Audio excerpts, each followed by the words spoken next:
Cassie here is a Newfoundland, one of the most common breeds in the U.S., North America as a whole, in the 19th century. They dot the century's literature and history for the whole of America. Lewis and Clark had a Newfoundland named Sailor that went with them on the voyage of discovery and back. There were 4 presidents in the White House in the 19th century that had Newfoundlands as first dogs, including Grant. There were many units that had Newfoundlands as mascots, both formal and informal, as was common. 90% of the population were farm boys. And they brought the big, fat, shaggy farm dogs with them. And this is one of the more common shaggy farm dogs. We have stories of them coming into battle and staying with their dead masters. There's one of Shiloh that stayed for a week before the wife came down to claim the body, and there was the dead husband and the dog.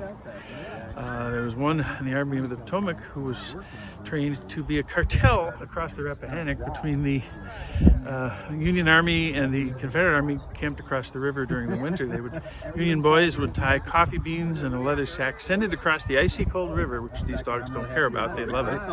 And the Confederates would put a bag of tobacco on it and send it back. And they did this for a month or two until the officers found out. So this would have been the common farm dog of the 19th century. And see, this is actually my 3rd that I've been reenacting. She's 5. I've had a string of these for about 15 years.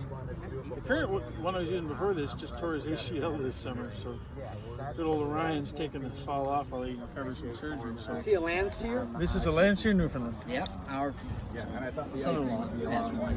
Yeah. And they're gentle farm dogs. They're not aggressive. They don't attack. They don't hurt. They tow carts. They're just strong as a horse. That is an amazing piece of history. Thank you for sharing that. You're very welcome. Because, you know,